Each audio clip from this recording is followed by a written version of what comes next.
నమస్కారం వార్తలకు స్వాగతం. ముందుగా ముఖ్యాంశాలు. జగన్ సర్కార్ అరాచకంపై టీడీపీ జాతీయ ప్రధాన కార్యదర్శి నారా లోకేష్ శంకరావం.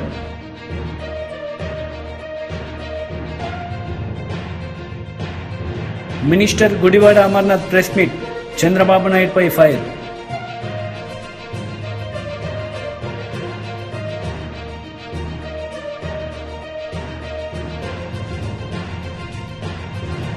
యాదాద్రి భువనగిరిలో ప్రారంభమైన బీజేపీ విజయ సంకల్ప యాత్ర, పాల్గొన్న Goa CM Pramod Sawant. Minister Gudivada Amarnath press meet నిర్వహించారు. ఈ సందర్భంగా పలు అంశాలపై ఆయన మాట్లాడారు. వారి మచ్చ వారికి కనబడదు, ఎందుకంటే సైజు పెద్దది. అది మన కింద ఉన్నటువంటి మచ్చ మనం చూసుకోకుండా ఊరోళ్ళందరి గురించి మాట్లాడితే ఈ రకమైనటువంటి పరిస్థితులే ఉంటాయి. ముఖ్యంగా వారు మాట్లాడుతూ నా మీద చేసినటువంటి విమర్శలు, నాకేదో 100 కోట్ల రూపాయలు నేనేదో అవినీతి చేసినట్టు, 100 ఎకరాలు నేను దోచేసినట్టు తాను మాట్లాడాడు. నేనేమి నీలాగా బ్యాక్డోర్ పొలిటీషియన్ కాదు. నేను నా తండ్రి మరణించిన తర్వాత 18 సంవత్సరాలు పోరాటం చేసి, ఈ ప్రాంత ప్రజల సమస్యల మీద పోరాటం చేసి, మీలాంటి ప్రభుత్వాల్ని ఎదిరించి, ఈ ప్రాంత ప్రజల తాలూకా మన్ననలు సంపాదించి, జగన్మోహన్ రెడ్డి గారి దయ వల్ల శాసనసభ్యుడిగా ఎన్నికై ఈరోజు మంత్రి స్థానంలో కూర్చున్నా. కానీ తమరండి, తమరు మంత్రి అయిన తర్వాత ఎమ్మెల్సీ అవుతారు. అబ్బబ్బబ్బబ్బబ్బా, తమరు మంత్రి అయ్యి తర్వాత ఎమ్మెల్సీ అవుతారు. తర్వాత ఎమ్మెల్సీ అయ్యి ఎన్నికలకి వెళ్ళి ఎమ్మెల్యేగా ఓడిపోతారు. తమరు తాలూకా రాజకీయం అది. ఒక మాజీ ముఖ్యమంత్రి కొడుకు, ఆయన పోటీ చేసేటువంటి సమయానికి ఆయన ముఖ్యమంత్రి కొడుకు శాసనసభ్యుడిగా ఓడిపోతాడు. 45 సంవత్సరాలుగా ఈ విశాఖపట్నం జిల్లాలో రాజకీయం చేస్తున్నటువంటి ఒక మాజీ మంత్రి కొడుకు ఈరోజు శాసనసభ్యుడిగా గెలిచి మంత్రి పదవిని అధిరోహించి జగన్మోహన్ రెడ్డి గారి ఆశీర్వాదంతో ఈరోజు రాష్ట్రంలో ప్రతిష్టాత్మకమైనటువంటి పరిశ్రమల శాఖకి మంత్రిగా ఉన్నాడు. అది నీకు నాకు తేడా. సిగ్గుందని అసలు నీకు మాట్లాడగలవు? ఒక మాజీ ముఖ్యమంత్రి కొడుకు అయి ఉండి ఎమ్మెల్యేగా ఓడిపోయి నువ్వు వచ్చి మా గురించి, మాలాంటి వాళ్ళ గురించి మాట్లాడుతూ ఉంటే, నాకు ఊహ తెలిసిన దగ్గర నుంచి నేను పుట్టి పెరిగినటువంటి నా మింది గ్రామంలోనే నేను ఉంటున్నా. మా తాత కట్టించినటువంటి ఇంట్లోనే నేను నివాసం ఉంటున్నా. మా తండ్రి అక్కడే ఉన్నారు, నేను అక్కడే ఉన్నాను, మా తాత అక్కడే ఉన్నారు. మా 4 ఫాదర్స్ దగ్గర నుంచి ఆ గ్రామమే నాకు తెలిసి నేను పుట్టినటువంటి గ్రామం. నువ్వెక్కడ పుట్టావు? మీ నాన్న ఎక్కడ పుట్టాడు? ఇప్పుడు మీరు ఉండేది ఎక్కడా? మీ నాన్న ఉండేది పూరి గుడిసెలో ఉండేటువంటి మీ నాన్న ఈరోజు నిన్ను తీసుకొని వచ్చి ఒక రాయల్ ప్యాలెస్లో, హైదరాబాద్లో ఒక రాయల్ ప్యాలెస్లో నిన్ను పెట్టాడే. ఎలాగా ఆ స్థాయి నుంచి ఈ స్థాయికి ఎలాగొచ్చి ఒక్కసారి చెప్తే, ఈరోజు రాష్ట్రంలో ఉన్నటువంటి అనేక మంది పేదవారు కూడా ఈ మీ తండ్రి తాలూకా స్కీమ్ని ఫాలో అయ్యి వారు కూడా పాకల్లో ఉన్నటువంటి వారందరూ కూడా ప్యాలెస్ల్లోకి వెళ్ళిపోతారు. మీరు చేసినటువంటి అవినీతి సంపాదన, అక్రమాలు, అన్యాయాలు, మీరు చేసినటువంటి అవినీతి, ఇవన్నీ మర్చిపోయి, నీ కింద ఉన్నటువంటి మచ్చను నువ్వు మర్చిపోయి, నువ్వు మాలాంటి వాళ్ళ గురించి, 45 సంవత్సరాలుగా రాజకీయ చరిత్ర ఉన్నటువంటి మాలాంటి కుటుంబాల గురించి, ఈ రాష్ట్రంలో పేదవాడికి సంక్షేమాన్ని అందిస్తున్నటువంటి ముఖ్యమంత్రి జగన్మోహన్ రెడ్డి గారి గురించి నీకు నోటికి వచ్చింది మాట్లాడతావు. నువ్వు అనకాపల్లి పట్టణంలో కానీ, అనకాపల్లి గ్రామీణ ప్రాంతాల్లో కానీ జరిగినటువంటి అభివృద్ధిని కనీసం చూడలేక, కనీసం అనకాపల్లి పట్టణంలో సమావేశం పెడితే అక్కడ మేము తయారు చేసినటువంటి, బాగు చేసినటువంటి రోడ్లు కానీ, అక్కడ చేసినటువంటి అభివృద్ధి కార్యక్రమాలు కానీ, ఈరోజు అత్యంత ప్రతిష్టాత్మకమైనటువంటి అనకాపల్లి జిల్లాని ఏర్పాటు చేసి అనకాపల్లి పట్టణాన్ని జిల్లా హెడ్ క్వార్టర్గా మా హయాంలో అనకాపల్లికి ఆ గుర్తింపునిచ్చినటువంటి విషయాన్ని ఎక్కడ ప్రస్తావించాల్సి వస్తుందని ఇష్టం వచ్చినటువంటి మాటలు మాట్లాడతావు. మెడికల్ కాలేజ్ గురించి మాట్లాడతావు, ఆర్ఈసిఎస్ గురించి మాట్లాడతావు. నీ పక్కన ఉన్నటువంటి ఆ బంట్రోతులను అడిగితే నీ పక్కన కూర్చున్నటువంటి వారు ఎవరైతే దాన్ని అడ్డుకోవడానికి ప్రయత్నం చేసి అడ్డుకున్నారో నువ్వు చెప్పినటువంటి విషయాలు జగన్ సర్కార్ అరాచకంపై టీడీపీ జాతీయ ప్రధాన కార్యదర్శి నారా లోకేష్ శంఖారావం మోగించారు. మాడుగుల నియోజకవర్గంలో జరిగిన సభలో ఆయన ప్రసంగించారు. 53 13 కేసు ఇంకా 9 పెట్టించుకున్నా. ఒక బంపర్ ఆఫర్ ఇస్తున్నా తమ్ముడు. 2019 నుంచి 24 వరకు ఎవరైతే ఎక్కువ కేసులు పెట్టించుకుంటారో మన నియోజకవర్గంలో వాళ్ళకి అంత పెద్ద నామినేటెడ్ పోస్ట్ ఇచ్చే బాధ్యత నాది. నా ఆఫర్ స్వీకరిస్తున్నావా? Very good. తల్లి నా పైన 22 కేసులు పెట్టారు. ఎస్సీ ఎస్టీ కేసు పెట్టారు, అటెంప్ట్ మర్డర్ కేసు పెట్టారు. 2019 ముందల నేను ఏనాడు పోలీస్ స్టేషన్కి వెళ్ళలేదు తల్లి. ఇప్పటికి 7 సార్లు తీసుకెళ్లారు తల్లి నన్ను పోలీస్ స్టేషన్కి. పోలీస్ స్టేషన్ ఇప్పుడు అత్తగారు ఇల్లాగుంది తల్లి. ఇలా వేలాది మంది తెలుగుదేశం పార్టీ కార్యకర్తలపైన నాయకులపైన ఈ ప్రభుత్వం కేసులు పెట్టింది. నేను చెప్తున్నా కదా, అన్న ఎన్టీఆర్ మన దేవుడు, బాబు గారు మన రాముడు, కానీ ఈ లోకేష్ వైకాపా నాయకులకి మూర్ఖుడు.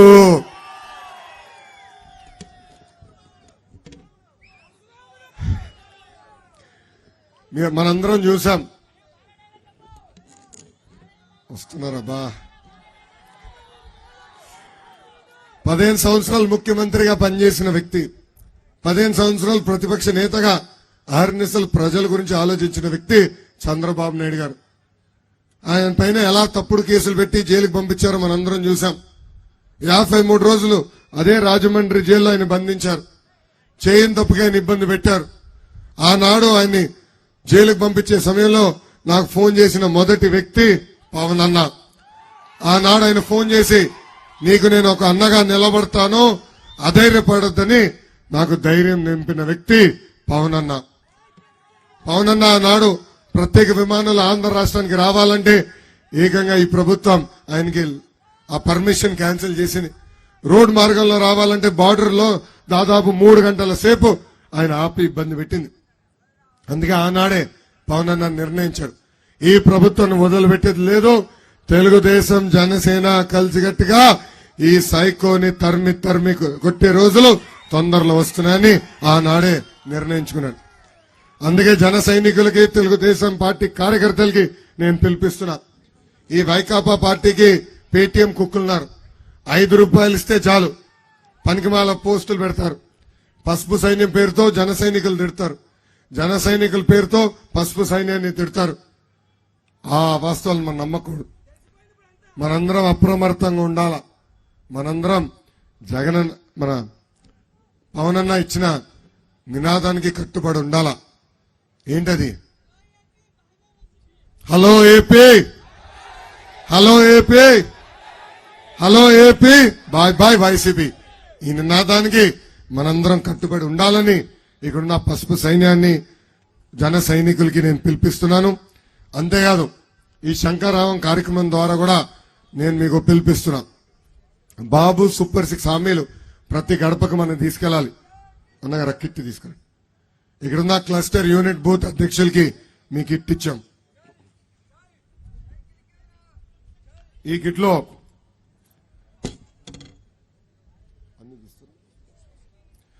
కిట్లో ఒక కట్ట చేశాం క్యాలెండర్. 25 క్యాలెండర్లు ఇచ్చాం. ఇలా మీకు కనీసం 10 మీ ఇంటికి పంపిస్తాం కట్టలు. అంటే అన్ని మీరు మోసుకుని వెళ్ళడానికి ఇబ్బంది ఉంటుందని ఇది కిట్ మీకు ఇస్తాం. 25 క్యాలెండర్లున్నాయి. ఒక పక్కన బాబు సూపర్ 6 హామీలు, ఇంకో పక్కన క్యాలెండర్ ఉంది. ఇది ప్రతి గడపకి చేర్చాల్సిన బాధ్యత మీ పైన ఉంది. ఇది ఎందుకు ఇస్తున్నామంటే రేపు మన ప్రభుత్వం ఏర్పడిన వెంటనే ఈ 6 హామీలు మనం నిలబెట్టుకోబోతున్నాం. అప్పుడు తిరిగి వెళ్ళి ఆ గడప దొక్కినప్పుడు చూడమ్మా, ఇచ్చిన 6 హామీలు నిలబెట్టుకున్న ఏకైక ప్రభుత్వం తెలుగుదేశం జనసేన ప్రభుత్వాన్ని చెప్పుకునే దానికి ఇది ప్రతి గడపకి చేర్చాలి. దీంతో పాటు సైకిల్ కూడా ఇస్తున్నాం. యాదాద్రి భువనగిరిలో ప్రారంభమైన బీజేపీ విజయ సంకల్ప యాత్రలో గోవా సీఎం ప్రమోద్ సావంత్ పాల్గొన్నారు. ఈ సందర్భంగా ఆయన ప్రసంగించారు. दिया इसलिए आप लोगों को बहुत बहुत धन्यवाद देता हूं। और जैसे आपने अभी कहा, मैं भी कुछ कुछ तेलुगु भाषा समझ रहा था, तो आप इस बार 10 पार तेलंगाना से करेंगे, ये विश्वास मुझे है। और तेलंगाना से 10 सीट एमपी के हम जीतेंगे, ये पूरे विश्वास के साथ मैं कहता हूं। मुझे विश्वास है यहाँ पे ना कांग्रेस ने कुछ दिया, ना केसीआर ने कुछ दिया, यहाँ पे कुछ दिया तो सिर्फ और सिर्फ डबल इंजन की सरकार यानी मोदी जी के सरकार ने दिया। मैं कुछ फिगर्स यहाँ पे यानी सर्च करके लाया था, मैं बताता हूँ आपको। यहाँ पे जो कुछ तेलंगाना में दिया तो 40 लाख फार्मर्स को यहाँ पे 6,000 रुपए उनके अकाउंट में भेजने का काम किसी ने किया तो मोदी जी ने किया है। यहाँ पे 20,000 से ज्यादा फैमिलीज को 5 लाख का आयुष्मान भारत कार्ड किसी ने दिया तो मोदी जी ने दिया है। यहाँ से 18 लाख से ज्यादा यानी वुमेन को सिलेंडर किसी ने दिया तो मोदी जी को दिया है। 31 लाख टॉयलेट यहाँ पे तेलंगाना में किसी ने बनाया तो मोदी जी ने बनाया है। यहाँ से 80 लाख फैमिलीज को पीएम गरीब किसान कार्ड के अंदर धान 1 नेशन 1 रेशन कार्ड से ध्यान देने का काम किसी ने किया तो मोदी जी ने किया है। यहाँ से 5 लाख लोगों को स्ट्रीट वेंडर को स्वनिधि स्कीम किसी ने दिया तो मोदी जी ने दिया है। मित्रों, मुझे एक ही बताओ, यहाँ के पहले वाले बीआरएस सरकार ने आपको क्या दिया और यहाँ से केसीआर अब की कांग्रेस सरकार क्या दे रही है? इनको सिर्फ झूठी गारंटी देनी आती है, इनको सिर्फ झूठे वादे करने आते हैं। मैं कुछ डाटा आपके सामने रखूंगा क्योंकि यहाँ के केसीआर जो पहले कांग्रेस सरकार में थे, यहाँ से यूपीए जो सरकार थी तभी यहाँ की बीआरएस केसीआर कांग्रेस सभी एक ही थे। 2004 से लेके 14 में जिस देश में जो यूपीए की सरकार थी और अब जो एनडीए की बात कर रहा है, मैं उनकी 10 सरकार और भाजपा की और एनडीए की और मोदी की 10 सरकार का कंपैरिजन चार्ट आपके सामने रखता हूं, तब आपको पता चलेगा कि कितना बदल जो हम बात कर रहे हैं कि इंफ्रास्ट्रक्चर डेवलपमेंट और ह्यूमन डेवलपमेंट कन्याकुमारी से लेके कश्मीर में हो रहा है, वो आपको पता चलेगा। 2014 से पहले सुपर फास्ट ट्रेन वो एक सपना था, किसी ने सुपर फास्ट ट्रेन नहीं देखी थी। आज देश के 82 स्टेट्स में सुपर फास्ट ट्रेन चल रही है। आपने देखा है पहले सिर्फ 3 स्टेट्स में मेट्रो ट्रेन चल रही थी, दिल्ली, कलकत्ता और बेंगलोर। आज के दिन 20 स्टेट में जो मेट्रो ट्रेन चल रही है, वंदे भारत ट्रेन चल रही है। इस तरह की super fast Vande Bharat metro train इस देश को किसने दिया? तो सिर्फ और सिर्फ मोदी जी ने दिया। इससे 2014 से पहले 12 किलोमीटर पर डे से रोड चलता था।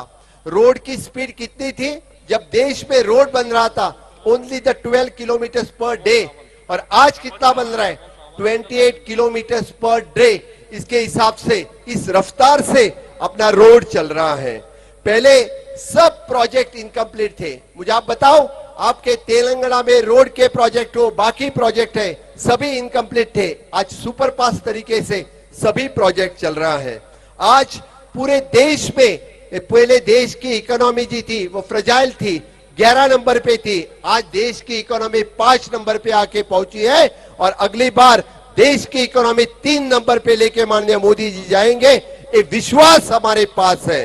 हम बताते हैं कि पहले आपको पेमेंट करना पड़ता था तो बड़ी बड़ी क्यू से रहने पड़ते थे सिर्फ और सिर्फ पेमेंट करने के लिए। आज कैशलेस फैसिलिटीज सभी जगह पे हमने पहुंचाई है। अब डायरेक्ट कैशलेस से पेमेंट करते हैं। आपने देखा तो पहले सभी स्कैम से, अभी इटाला राजा जब बोल रहे थे 2G स्कैम, कोल स्कैम, इसमें कौन लोग थे? यही कांग्रेस वाले जो आज तेलंगाना में राज्य कर रहे हैं, यही सभी जो कोल स्कैम में थे, यही सभी जो 2G స్కామ్ में थे। షాద్నగర్ నియోజకవర్గంలో బీఆర్ఎస్ పార్టీ కార్యకర్తల సమావేశం నిర్వహించారు. ఈ సందర్భంగా మాజీ మంత్రి హరీష్ రావు కార్యకర్తలకు పలు సూచనలు చేశారు. కేసీఆర్ ఉండగా ఎప్పుడైనా పింఛన్ ఆగిందా? ఏ రోజు ఆగలే. ఇప్పుడు 4,000 అన్నాడు, ఇచ్చే 2,000 కూడా మొన్నటి నెలలో ఎగ్గొట్టినటువంటి పరిస్థితి కూడా మనం చూస్తా ఉన్నాం. ఇట్లా ఏ విషయాలు చూసినా ఇక ఉద్యోగాల కథ మీరు చూస్తున్నాం. ఇప్పుడు ఎట్లంటే సొమ్మొకది సోకొకంది అన్నట్టు అయిపోయింది. ఇవాళ నర్సింగ్ ఉద్యోగాలకు నోటిఫికేషన్ ఇచ్చింది మనం, పరీక్ష పెట్టింది మనం, సర్టిఫికెట్లు వెరిఫై చేసింది మనం, ఉద్యోగాలు ఇచ్చే టైంకు ఎలక్షన్ కోడ్ వచ్చింది. మనం అంతా చేస్తే ఈయన పోయి పంచి నేనే ఇచ్చిన అంటాడు. కానిస్టేబుల్ ఉద్యోగాలు అంతే. అంటే నిజంగా నీ కాంగ్రెస్ ప్రభుత్వం వచ్చినాక నువ్వు ఒక్క నోటిఫికేషన్ అని ఇచ్చినావు అయ్యాలకి, ఒక్క నోటిఫికేషన్ ఇవ్వలే, ఒక్క పరీక్ష పెట్టలే. కానీ మనం చేసిన దాన్ని పట్టుకొని మేం చేసినామని చెప్పి ఇవాళ డబ్బా కొట్టుకునేటువంటి ప్రయత్నం వాళ్ళు చేస్తున్న విషయాన్ని కూడా మీరు ప్రజల్లో చెప్పాల్సినటువంటి అవసరం ఉంది. అంటే ముఖ్యంగా ఇలా వాళ్ళ పరిస్థితి ఎట్లయిందంటే అసెంబ్లీలో మీరు చూస్తూ ఉన్నారు. హామీల అమలు గురించి మేము ఎక్కడ అడుగుతామో అని ఓ శ్వేతపత్రాల పేరు మీద ఒక డ్రామా పెట్టారు. శ్వేతపత్రాలు అనేటువంటి ఒక కాకమ్మ కథలు పెట్టి తమ హామీల అమలు నుంచి తప్పించుకోవడం, ప్రజల యొక్క అటెన్షన్ డైవర్ట్ చేసేటువంటి ప్రయత్నం చేస్తా ఉన్నారు. ఎన్నికల ప్రచారంలో అబద్ధాలే, నిండు అసెంబ్లీలో కూడా అబద్ధాలే మాట్లాడింది. దొరకవట్లే నేను ఒక్కొక్క పేజీలో ఉన్న అబద్ధాలను తీసి చదువుతుంటే ఒక్కడన్నా మళ్ళీ లేస్తే ఒట్టు అది ఇచ్చిపెట్టి నన్ను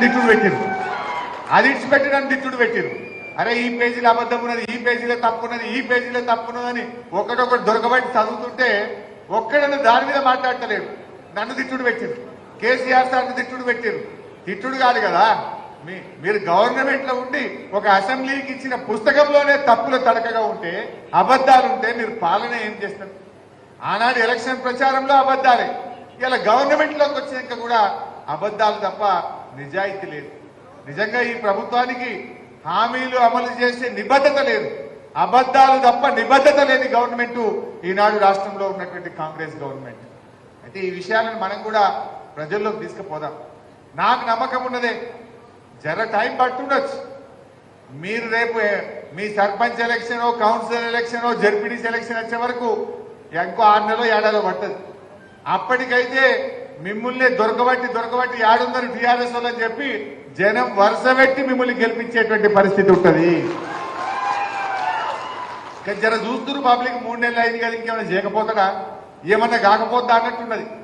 చర్చ స్టార్ట్ అయింది, అయ్యో పడకపోయా అని కడుపులు అనుకుంటున్నారు కానీ ఇంకా షురు కాలే. జర్ర ఒక 6 నెలలు ఏడాది అయితేనా బీఆర్ఎస్ వాళ్ళు అంటే ఏందో అన్ని అర్థమైతే. నిజంగా ఇందాక అంజనే చెప్పిండు, మా ఒక మిత్రుడు మాట్లాడుతూ పంచాయత్ సెక్రటరీ ట్రాన్స్ఫర్ చేయలేన్నాడు మా రెడ్డి సాబ్. నిజమే, మనం ఏమైందంటే మన కేసీఆర్ అన్ని రూల్ అన్నాడు, అంత పద్ధతి అన్నాడు. ఇప్పుడు ఇప్పుడు మేము నేర్చుకోవాల్సి వస్తుంది. వానికి రూల్ లేదు, ఏం లేదు, అంత బుల్డోసే ఎటువంటి అంటే వాళ్ళు ఇవాళ మన కార్యకర్తలను ఇబ్బంది పెట్టడం, మన సర్పంచులను ఇబ్బంది పెట్టడం, మన నాయకులను ఇబ్బంది పెట్టేటువంటి ప్రయత్నం చేస్తున్నాం. కానీ మనం ఎన్నడూ ఆ పని చేయాలి, తెలంగాణ ఎట్లా బాగు చేయాలని ఆలోచన చేసింది కేసీఆర్. మనం ఎక్కినాడు ఏంటే పరిస్థితి, అసలు 5-6 గంటల కరెంటు రైతులకు రాకపోవు, ఈ మహబూబ్ నగర్ జిల్లాలో తాగడానికి మంచినీళ్లు దొరకకపోవు.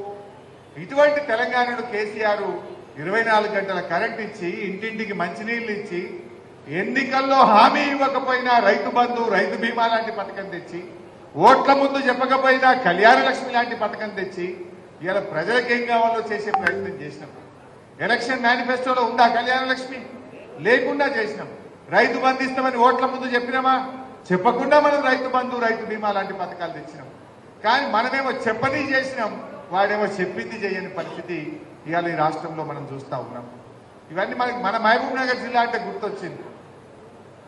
చంద్రబాబు నాయుడు, రాజశేఖర రెడ్డి గారు కల్వకుర్తి ఎత్తిపోతల పథకానికి ఎప్పుడు 1984లో ఫస్ట్ కొబ్బరికాయ కొట్టింది. 1984 నుంచి 2014 దాకా 30 ఏళ్ళు వీళ్ళదే రాజ్యం. 30 ఏళ్లలో మీ ముఖానికి కల్వకుర్తి పూర్తి చేయలే, నెట్టంపాడు భీమాలో నీళ్లు ఇయ్యలే, ప్రాజెక్టుల పేరు మారిపోయింది. లాస్ట్కి ఏమైంది, దాన్ని కల్వకుర్తి అన్నుడు బంద్ చేసిన జనం పెండింగ్ ప్రాజెక్ట్ అన్నుడు పెట్టారు. పెండింగ్ ప్రాజెక్టు పూర్తి చేయాలని జలసాధన సమితి, పెండింగ్ ప్రాజెక్టు పూర్తి చేయాలని ఉద్యమాలు, నిరహార దీక్షలు. అంటే ఈ కాంగ్రెస్ వాళ్ళ జమానాలో ప్రాజెక్టుల పేరు మారిపోయి పెండింగ్ ప్రాజెక్టులని పేరు పడ్డది. అటువంటి ప్రాజెక్టులను ఇలా 30 ఏళ్లలో కల్వకుర్తి, నెట్టంపాడు, భీమా, కోయిల్ సాగర్ ఈ 4 ప్రాజెక్టులు కాంగ్రెస్ తెలుగుదేశం జమానాలో వాళ్ళు ఇచ్చిన నీళ్ళు ఎంత అంటే ఈ ఉమ్మడి మహబూబ్నగర్ జిల్లాలో 27,300 ఎకరాలు ఇచ్చింది వాళ్ళు. 30 ఏళ్లలో వాళ్ళు ఇచ్చింది 27,300 ఎకరాలు. మన బీఆర్ఎస్ ప్రభుత్వం వచ్చిన తర్వాత 6,36,000 ఎకరాలకు మనం నీళ్ళు ఇచ్చి చూపించాం. 30 ఏళ్లలో మీరు 27,300 ఎకరాలకు ఇస్తే మన బీఆర్ఎస్ గవర్నమెంట్ వచ్చినాక 6,36,000 ఎకరాలకు నీళ్ళు ఇచ్చాం. పంప్ హౌస్ లో పట్టుకున్నాం. ఇదే లక్ష్మారెడ్డి అన్న, శ్రీనివాస్ గౌడ్ మేమందరం పోయి కల్వకుర్తి పంప్ హౌస్ లో రాత్రి పూట నేల మీద అట్లాంటి నేల మీద మేము చెద్దరేసుకొని పండుకొని ఆడ పని చేయించినాం. వెంబడబడి పని చేయించినాం. రాత్రి పూట ఆ వాగు ఉండే కదా మీరు ఆవంచ వాగు దగ్గర ఆక్విడక్ట్ కట్టాలంటే ఆ ఊర్లో పోయి డాబా మీద పండుకున్నాం. ఓ రోజు డాబా మీద పండుకొని ఆడ ఉండి రాత్రి 12-1 గంటల దాకా రివ్యూ చేసి ఎంబడబడి కల్వకుర్తి, నెట్టంపాడు, భీమా పూర్తి చేసి 6,36,000 ఎకరాలకి మహబూబ్నగర్ జిల్లాలో నీళ్ళు ఇచ్చాం. ఇలా పాలమూరు రంగారెడ్డిలో 80% పనులు పూర్తయినాయి. 2 టీఎంసీలకు టనళ్లు తవ్వినాం. 2 టీఎంసీలకు పంప్ హౌజులు కట్టినాం. రిజర్వాయర్లు పూర్తయినాయి. ఇలా కేంద్ర ప్రభుత్వంలో స్టే ఉండే, గ్రీన్ ట్రిబ్యునల్లో స్టే ఉండే, ఆ స్టే తీసేపించినాం. సుప్రీంకోర్టుకు పోయినాం. మొన్ననే 90 టీఎంసీల నికర జలాలు కేటాయించినాం. ఈఏసీ అనుమతి కూడా తెచ్చినాం. ఇప్పుడు కాంగ్రెస్ వాళ్ళు చేయాల్సింది ఏం లేదు. ఇంత కాలువలు అవుతే నీళ్లు వారుడే. 80% పని చేసినాం. మీరు దయచేసి మా షాద్ నగర్ కానీ ఉమ్మడి మహబూబ్ నగర్ జిల్లాకు 8 లక్షల ఎకరాలకు నీళ్లు బారే పాలమూరు రంగారెడ్డిలో 80% పనులు పూర్తి చేసినాం. మీరు కాలువలు తవ్వండి, ఏడాది లోపల నీళ్లు తీసుకురావాలని చెప్పి కూడా నేను ఈ సందర్భంగా డిమాండ్ చేస్తాను. నిజానికి ఇదే కాంగ్రెస్ వాళ్ళు కేసులు వేసింది. మాజీ మంత్రి కేఎస్ జవహర్ మీడియా సమావేశం నిర్వహించారు. ఈ సందర్భంగా పలు అంశాలపై వారు మాట్లాడారు.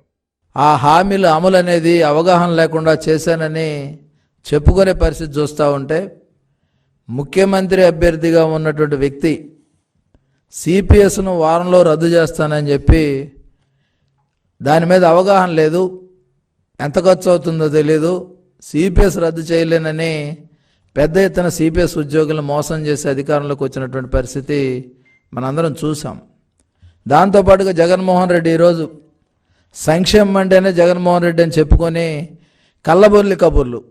ఎందుకంటే 3.5 సంవత్సరాలు గడుస్తున్నా పెళ్లి కానుక అనేది ఇవ్వనటువంటి పరిస్థితి. ఈ 5 సంవత్సరాల్లో జగన్మోహన్ రెడ్డి కేవలం ఇస్తే ఒక 5-6 వేల మందికి కన్నా ఎక్కువ ఇచ్చుంటాడు, లేకపోతే ఇంకొక 20,000 మందికి 10,000 మందికి ఇచ్చుంటాడు తప్ప పెళ్ళైన ప్రతి పేద కుటుంబంలో ఉన్నటువంటి వ్యక్తికి పెళ్లి కానుక ఇవ్వలేదనేది సత్యం. దాంతోపాటు బడుగులు, పేదలు, బడుగు బలహీన వర్గాలకు సంబంధించినటువంటి అనేక సంక్షేమ కార్యక్రమాలు 120 పథకాలు బలహీన వర్గాలకు సంబంధించి, దళితులకు సంబంధించి 27 పథకాలు ఈ రోజుకి రద్దు చేసి వాళ్ళకనే ఏ సంక్షేమ కార్యక్రమం అందకుండా చేసి పెత్తందారికిను పేదవాడికి మధ్య పోటీ అని గొప్పలు చెప్తా ఉన్నాడు.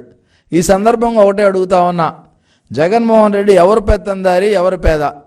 ఎందుకంటే 2004లో అఫిడవిట్లో, వాళ్ళ నాన్నగారు అఫిడవిట్లో ఆస్తి 1,60,000 సుమారుగా చూపించినటువంటి పరిస్థితి నుంచి ఈరోజు ఇద్దరి కోసమే, ఆయనకి 2 బిడ్డలు, భార్య, భర్త, మొత్తం 4 కోసం ఎలాంటి రాజమహల్ నిర్మించాడు అనేది ఒకసారి చూస్తే, బెంగళూరు ప్యాలెస్ 60 గదులు, 23 ఎకరాలు. జూమ్ చేయను, ఇది కూడా బెంగళూరు ప్యాలెస్ పరిస్థితి అది. జూబ్లీ హిల్స్లో ఉన్న లోటస్ పాండ్, అదేవిధంగా తాడేపల్లి ప్యాలెస్. ఉండే మనుషులు ఎంతమంది? 2 కూతుళ్ళు, వాళ్ళు కూడా లండన్లో ఉంటారు, ఇక్కడ ఉండరు. జగన్మోహన్ రెడ్డి గారు, భారతిరెడ్డి గారు తప్ప ఈ 3 ఏళ్లలో ఎప్పుడు కూడా వేరే వాళ్ళు ఉన్నటువంటి పరిస్థితి లేదు. ఇది జగన్మోహన్ రెడ్డి పేదవాడు అనడానికి ఒక చిన్న ఉదాహరణ. ఎందుకంటే 23 ఎకరాలు 60 గదులతో నిర్మాణం జరిగినటువంటి పరిస్థితి. అదేవిధంగా పులివెందుల్లో నేరాలకు అడ్డాగా ఉన్న ఒక నిలయం ఉంది, ఆయన ఇల్లు. ఎందుకంటే ఎవరైనా సరే తనకు అడ్డం తిరిగిన వాళ్ళని కానీ, తనకు ఎదిరించిన వాళ్ళని కానీ తీసుకొచ్చి శిక్షించేటటువంటి పులివెందుల్లో నేరాల నిలయం ఇది. అదేవిధంగా 600 ఎకరాల్లో ఇడుపులపాయ ఫామ్ హౌస్. దాంతోపాటుగా కడపలో వైఎస్ జగన్మోహన్ రెడ్డి గారి విలాసవంతమైనటువంటి భవనం. వాళ్ళు ఉండే మనుషులు ఎంతమంది? ఇప్పుడు నేను చూపించిన ఈ మూడు 6, ఈ 6 కాకుండా ఇంకా ఉన్నాయి.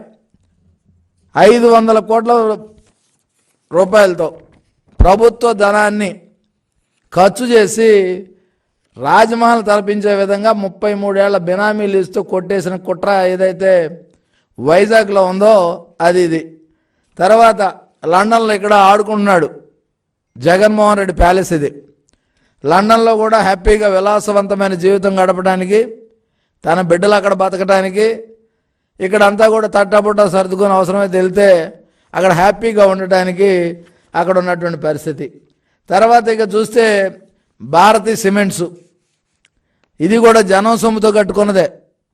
ఎందుకంటే 1,60,000 2004లో ఉన్నటువంటి వ్యక్తి ఈరోజు ఇన్ని లక్షల కోట్ల రూపాయలకి ఏ విధంగా వెళ్ళాడనేదే $1 మిలియన్ ప్రశ్న. ఇక అవినీతి పత్రిక ఉంది ఒకటి, ఆ పత్రిక ఎక్కడ పడితే అక్కడ బిల్డింగుల నిర్మాణం ఎక్కడి నుంచి వచ్చాయి? ఇదంతా కూడా క్విడ్ ప్రోకో తప్ప జగన్మోహన్ రెడ్డి చుక్క చెమట చిందించి సాధించింది ఏదీ లేదు. ఇక దాంతోపాటుగా చూస్తే బెంగళూరులో మంత్రి డెవలపర్స్ నుంచి 600 కోట్లు పొందిన షాపింగ్ కాంప్లెక్స్, ఈ షాపింగ్ కాంప్లెక్స్ కూడా జగన్మోహన్ రెడ్డి గారిదే. బంజారా హిల్స్లో ఉన్న మరో 100 కోట్ల భవంతి ఇది. దాంతో వార్తలు ముగించే ముందు ముఖ్యాంశాలు మరోసారి. జగన్ సర్కార్ అరాచకంపై టీడీపీ జాతీయ ప్రధాన కార్యదర్శి నారా లోకేష్ శంకరావం.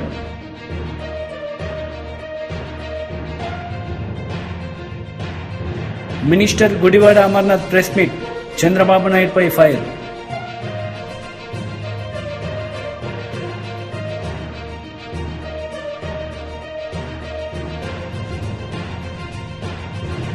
యాదాద్రి భువనగిరిలో ప్రారంభమైన బీజేపీ విజయ సంకల్ప యాత్ర, పాల్గొన్న గోవా సీఎం ప్రమోద్ సావంత్. ఈ వార్తలు ఇంతటితో సమాప్తం. తిరిగి ప్రసారమయ్యే వార్తలు మళ్ళీ కలుద్దాం. అంతవరకు సెలవు. నమస్తే.